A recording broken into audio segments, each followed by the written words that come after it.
Arjun son of Vyjayanthi cinema ఎలా ఉంది bro? ఎవరికైతే ఉమెన్ లేడీస్ ఉంటారో ఈ యాప్ వల్ల ఎలా అయితే నేరస్తుల నుంచి బయటపడచ్చు అనేది ఈ యాప్ మంచిగా చూపెట్టారు. అదొకటే. Love angle and bold angle చూసాం కానీ దీంట్లో మాత్రం ఒక గోల్డ్ యాంగిల్ చూస్తామన్న. అదే మంచి పర్ఫార్మెన్స్ అన్న. అంటే ఆమె పర్ఫార్మెన్స్ మాత్రం పీక్స్ లో ఉంది.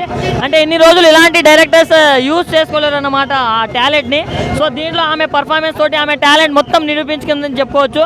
నెక్స్ట్ రాబోయే కాలంలో one of the top heroine అయిపోతుంది అన్న. ఇంకా పెద్ద టాప్ హీరోయిన్ అయితే, ఎందుకంటే ఇంత బాగా చేస్తుంది కాబట్టి. డైరెక్టర్ గారు మీకు దండం అండి బాబు, ఎందుకంటే ఇంత మంచి సినిమా తీశారు. మామూలుగా ఉంటుంది భయ్య, చాలా అంటే చాలా బాగుంటుంది. వండర్ఫుల్, నిజంగా చూస్తున్నాయా డైలాగ్ కానీ వేరే లెవెల్లో ఉండవుతుంది అనిపిస్తుంది.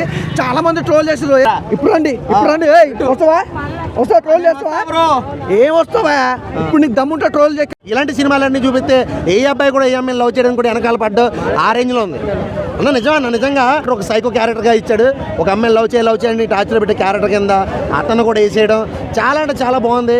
అబ్బాయిలు ఒక అమ్మాయిని సిన్సియర్గా లవ్ చేసి వెనకాల తిరగాలన్నా కూడా ఇలాంటి సినిమాలు చూస్తే అమ్మాయి ఏంద్రా బాబు నన్ను సైకో అనుకుంటారా ఏంది అనుకున్న రేంజ్లో చాలా అంటే చాలా బాగుంది. స్టోరీ కూడా చాలా కొత్తగా ఉంది. యాక్టింగ్ అయితే వేరే లెవెల్ అంటే వేరే లెవెల్ భయ్యా. ఈ సినిమాలో లేడీ ఓరియంటెడ్ సినిమా భయ్యా ఇది. ప్రతి ఒక్క అమ్మాయి